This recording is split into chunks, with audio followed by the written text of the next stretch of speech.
The golden ballroom sparkled with chandeliers, laughter, and the clinking of crystal glasses. Guests in designer gowns and tuxedos filled the air with chatter, their eyes constantly shifting toward the center stage, where a polished black grand piano sat waiting. At the very front, a man with perfectly slicked silver hair leaned back in his chair, his voice booming with arrogance. He was Victor Halloway, one of the most feared and respected CEOs in the country.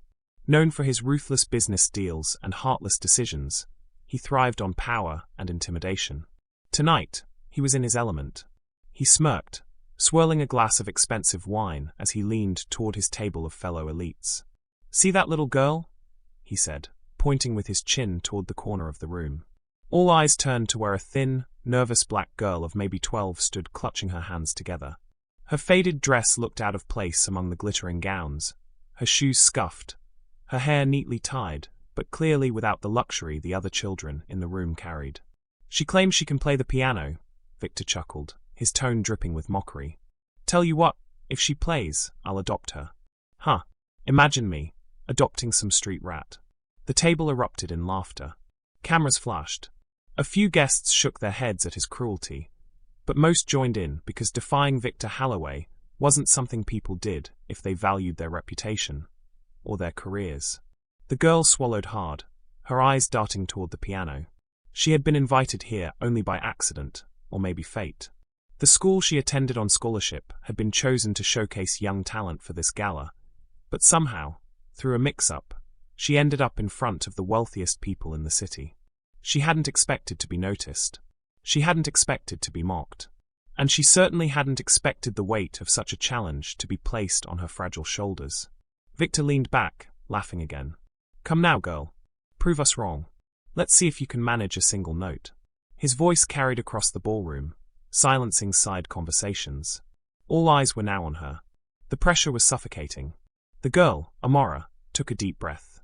Her heart pounded like a drum in her chest. Every instinct told her to run, to disappear into the shadows. But something stronger held her in place. The memory of her late mother's words. "Music is your gift, Amara.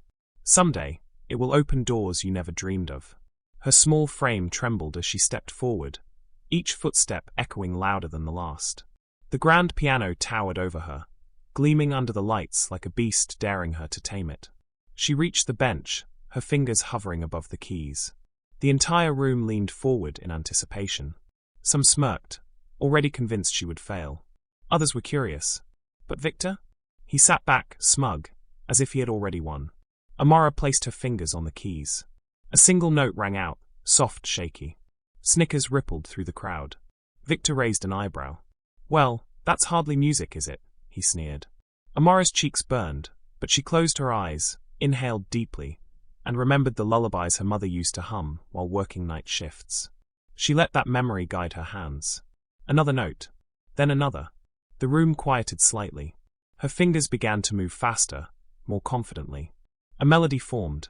A melody unlike anything anyone in that room had ever heard. It was raw, emotional, filled with pain and longing, yet also with strength and hope. The kind of music that reached deep into your soul and forced you to feel. The laughter died instantly. The smirks faded.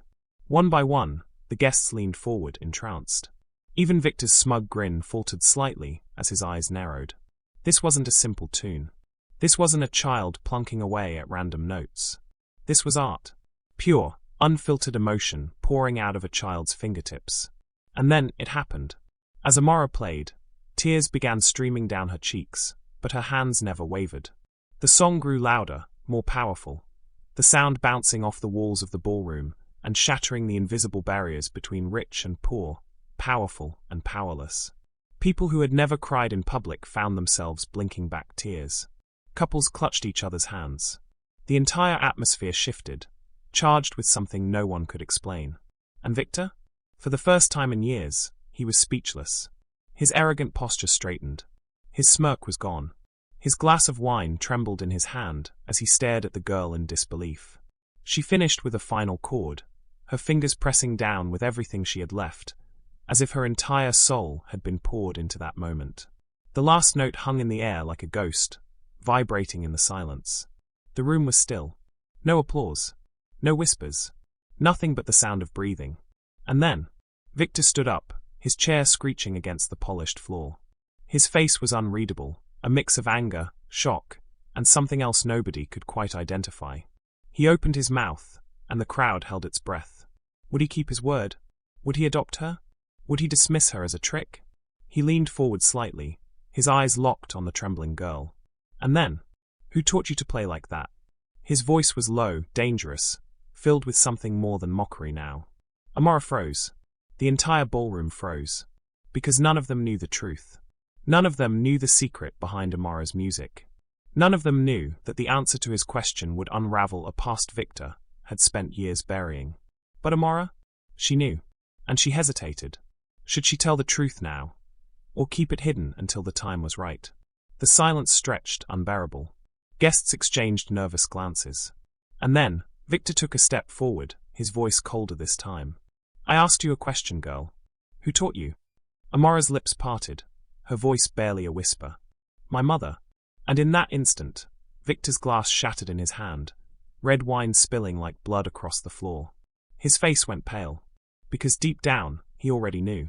What secret was hidden in Amara's mother's past that left the billionaire CEO shaken to his core? Why did the mention of her mother make his hands tremble? The truth will break open everything Victor thought he controlled. Don't miss next. You'll never see this twist coming. If this story hooked you, drop a comment below. What do you think Victor is hiding? And hit subscribe now, because the next part is about to change everything. The sound of shattered glass echoed in the ballroom like a gunshot. Every eye snapped back to Victor Holloway, the mighty CEO who had just crushed his wine glass in his hand at the mention of one simple word. Mother. His palm dripped red with a mix of wine and blood, yet he didn't flinch. He didn't even seem to notice the shards embedded in his skin. His gaze was locked on Amara, as if she had just uttered a curse meant only for him. Guests whispered nervously. This was not the reaction they had expected. A child had just played like a prodigy, and instead of praise, or even mockery, Victor looked like a man confronted with a ghost. Amara's small frame trembled at the weight of his stare. She wanted to run, but something stronger held her still. The memory of her mother, sitting at their broken-down piano in a cramped apartment, whispering, "Never let fear steal your music." Victor finally spoke, his voice low, but sharp enough to cut through the murmurs. What was her name? The question carried more weight than Amara could understand. Her lips trembled as she whispered, Elena. The room fell silent. Gasps rippled across the guests who recognized the name. Elena had been a rising star, a pianist who once captured hearts with her performances. But years ago, she had vanished from the public eye. Rumors swirled, that she had been blacklisted, betrayed, or destroyed by someone too powerful to fight. No one ever knew the full truth. Until now. Victor's hand tightened into a fist, shards digging deeper into his flesh. Elena's daughter, he muttered under his breath, almost to himself. His mask of arrogance cracked, just for a moment, revealing fear, real fear. But Victor was a man who thrived on control. Within seconds, he straightened, his face hardening. He snapped his fingers at a waiter. Clean this up. His voice was cold, calculated. He wiped the blood on his silk handkerchief, as if it were nothing more than spilled wine. Then he turned to Amara, his eyes narrowing. You will come with me. Now. Gasps erupted again. The guests shifted uncomfortably. Nobody dared oppose him, but the command was chilling. Amara's hands tightened on the piano bench. Why? She asked softly. Victor's smirk returned, but it didn't reach his eyes. Because I keep my promises. I said if you played, I'd adopt you. And I'm a man of my word. The crowd chuckled nervously, unsure if he was serious. But Amara felt something different. This wasn't generosity. This wasn't kindness. This was control. As Victor stepped closer, a woman suddenly stood up from the crowd. She was tall, elegant, dressed in a midnight blue gown. Her voice rang out clear and defiant. She doesn't need your charity, Victor. The entire ballroom turned.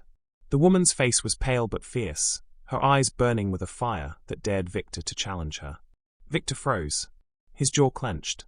Margot, he hissed, his composure faltering for the second time that night. The guests whispered louder. Margot Lennox, the only woman who had ever stood against Victor publicly in business.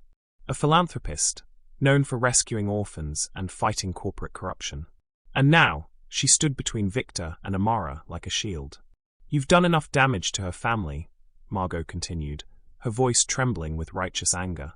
Elena was destroyed because of you. And now you want to claim her daughter? Over my dead body. The tension in the room snapped like a taut string. Amara's breath caught. Her mother destroyed? Because of him? Victor's smile turned deadly. Careful, Margot. You don't know what you're talking about. Oh, I know exactly what I'm talking about, she shot back. You silenced Elena. You blacklisted her. You stole everything from her because she dared to reject you. Don't you dare pretend otherwise. A collective gasp rippled through the room. The mighty Victor Halloway, brought low by accusations in front of his peers. His face turned red with fury, but behind the rage was something else, fear of the truth finally coming out. Amara's heart pounded. Her fingers dug into the wooden bench. Pieces of the puzzle were clicking together faster than she could process. Her mother's tears at night. The sudden end to her career. The whispers she never explained. And now, this man, this powerful, terrifying man, standing before her, tied to it all. Victor stepped forward until he loomed over Margot. His voice dropped to a dangerous growl. One more word out of you, and I'll make sure your little charities are ashes by morning. Margot didn't flinch. She placed a hand on Amara's shoulder, steadying her trembling frame. Run, child, she whispered. But before Amara could move, Victor's hand clamped down on her arm. Gasps erupted again. His grip was iron, his smile chilling. She's mine now, he declared. The ballroom erupted into chaos. Guests shouted. Some tried to intervene, but Victor's security team suddenly appeared, towering men in black suits blocking the exits. The glamorous gala had turned into a cage. Amara's small voice cut through the noise. You're lying. My mother wasn't destroyed by you. She left because of me. Because she was sick. Victor froze.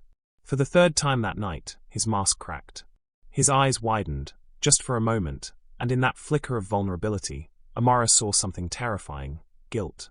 Her words had struck a chord. But before she could press further, Victor leaned down, his whisper like venom in her ear. Your mother didn't leave because of sickness. She left because of me. And if you don't want her secrets exposed, you'll do exactly what I say. Amara's blood ran cold. The room blurred. Margot's protests echoed in the distance.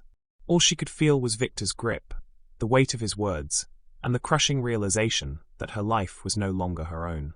And then, something unexpected happened. From the back of the ballroom, a voice rang out. A man's voice, deep and commanding. Let the girl go, Victor.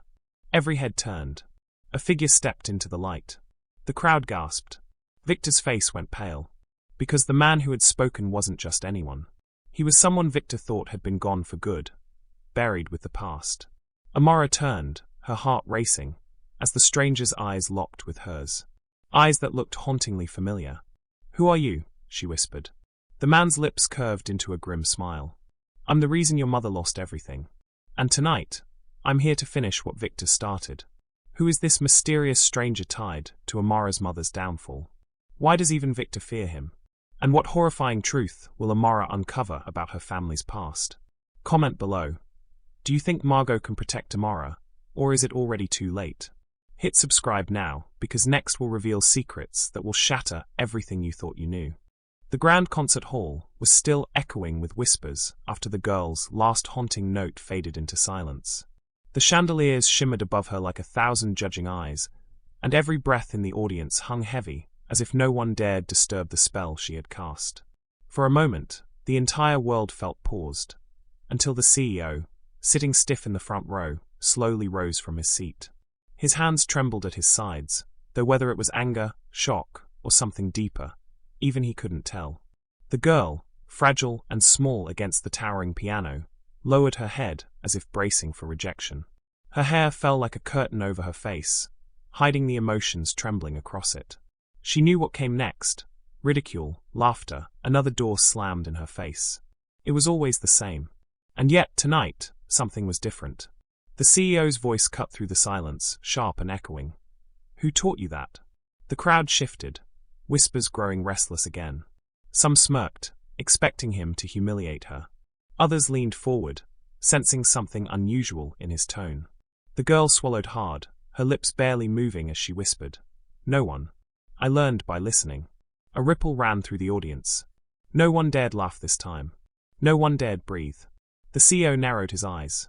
You expect me to believe a child, an orphan without training, without education, can master pieces professionals struggle with? His voice rose, carrying across the hall. Do you think this is a game? The girl flinched but didn't break. Instead, she lifted her chin, her wide eyes catching the light. And she said something no one expected. Do you think music belongs only to the rich? The words struck harder than any note. A murmur swept through the hall, a sting of shame crawling across faces. Even the CEO froze, stunned by the audacity of a child who had nothing, yet spoke as if she owned the stage. The silence dragged for only a heartbeat before the principal, red-faced and desperate, rushed forward. Enough of this nonsense. She's wasting everyone's time. Remove her. But the CEO raised his hand, silencing him. His gaze never left the girl. Something flickered in his eyes, an echo of a memory buried long ago. A woman, sitting at a piano, smiling as she played. A mother's voice whispering. Music isn't learned, it's felt.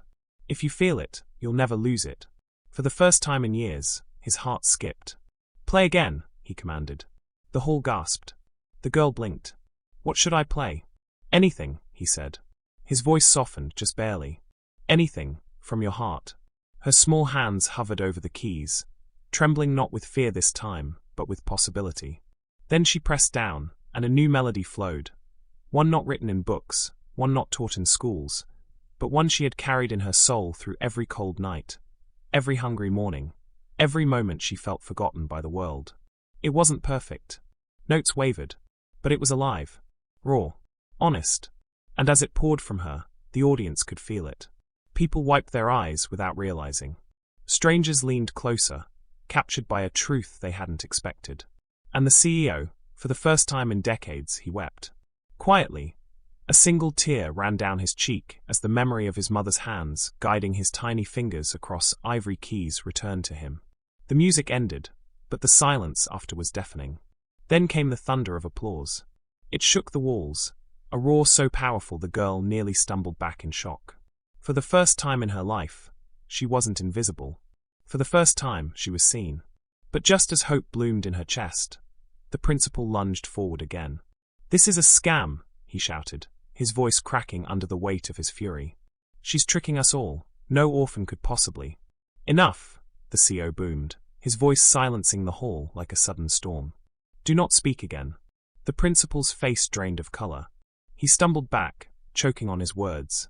The CEO stepped onto the stage, his towering figure casting a shadow over the girl. She looked up, trembling. Was he angry? Was he about to take it all away? Instead, he bent down slowly, his eyes locking with hers. What is your name? Her voice wavered. Amora. The word lingered, fragile but strong. The CEO stood tall again, and turned to the audience. His words were like fire. Remember this name. Because Amora is not just a girl. She is a gift. And she will never be mocked again. The applause rose louder, shaking the chandeliers, but in the corner of the room, someone else was watching. A man in a dark suit, arms crossed, lips curling into a thin smile. He turned and slipped out of the hall quietly, unnoticed by most, but not by Amora. She caught the faint glint of his eyes before he vanished into the shadows. Her heart tightened. Something about him felt wrong.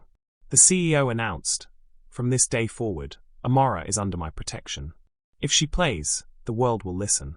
And if anyone dares stand in her way, his gaze darted to the trembling principal. They'll answer to me. The crowd erupted again, but Amora couldn't shake the image of that man leaving, unseen by everyone but her. The night ended with celebration, but deep inside, a storm was brewing. Because where there is light, shadows always linger. And Amora's gift had drawn the attention of someone who would stop at nothing to silence it. Days passed, filled with wonder for Amora. She was given clothes she'd never dreamed of, food she'd never tasted, and most importantly, a piano of her own. Every morning she played, and every evening the CEO listened quietly from the doorway, his heart healing note by note. For the first time, he smiled. Not the smile of a businessman closing a deal, but the smile of a man rediscovering what it meant to feel. But the shadow of that night hadn't disappeared. Strange things began to happen. A car idled outside the mansion longer than it should. Anonymous letters arrived, warning the CEO to let the girl go. One evening, a window shattered without reason, glass scattering across Amara's sheet music. And then came the night of the gala. The CEO wanted Amara to play before the city's elite, to prove her place in the world. But as she prepared backstage, her hands shaking, a voice hissed from the darkness. "You shouldn't be here." She spun around, her heart pounding. The man in the dark suit stood just beyond the light, his smile cold. "Run while you can," he whispered. "Because when the music stops, so will you." Her breath caught. Fear surged through her. But before she could respond, the stage manager called her name. The curtains opened. The spotlight burned down on her. And with the weight of the man's words still crushing her chest, she sat before the piano.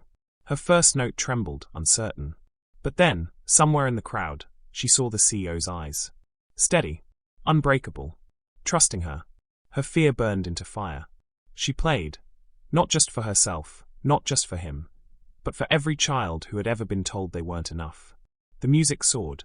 But in the wings, that man watched, his hand slipping into his coat. And what he pulled out was not applause, but something far darker. The final note struck like a lightning bolt. The audience erupted, cheering, standing, crying. But Amara's eyes widened in horror as she saw the glint of metal in the shadows. A gun. And before she could even scream, the stage went black. The crowd's cheers masked the danger lurking in the wings, and Amara's fate hangs by a thread. Who is the man in the dark suit, and why does he want to silence her music? If you thought this story was powerful already, stay with me, because what happens next will shake Amara's world to its core. Don't click away, don't miss a second, because the next chapter reveals the truth about the man in the shadows. And trust me, you'll want to be here when it all explodes. Subscribe now, because you don't want to miss the moment her destiny collides with danger. The applause thundered through the grand hall, but Amara's eyes were fixed not on the roaring crowd, not on the sea of faces rising in ovation, but on the shadow lingering in the wings. The man in the dark suit, his face carved with cold intent, his hand curling around the glint of steel. The cheers masked the danger, and no one else seemed to notice. Her chest tightened. She tried to rise from the bench, but her legs trembled like they belonged to someone else. Every instinct screamed run. But then she saw the CEO in the front row. His face softened with pride, his eyes shimmering with unshed tears. He had believed in her when no one else did. If she faltered now, if she ran, what would that mean? The man in the shadows stepped closer. And then darkness. The stage lights flickered out, plunging the room into chaos. Gasps filled the hall, followed by confused shouts. In the strobe of emergency lights, Amara saw the man's arm rise. "Amara!" The CEO's voice boomed like thunder. The shot rang out. Screams ripped through the audience as people ducked, chairs toppling, heels clicking against marble floors. The sound echoed endlessly in Amara's ears. She squeezed her eyes shut. She waited for pain, for silence, for nothing. But it didn't come. Slowly, she opened her eyes. And there, standing in front of her, the CEO clutched his arm, blood dripping from his sleeve. He had stepped between her and the bullet. Her heart broke. No. But he gritted his teeth, his gaze locking with hers. "Don't stop playing." Even in pain, even in chaos, his voice carried command.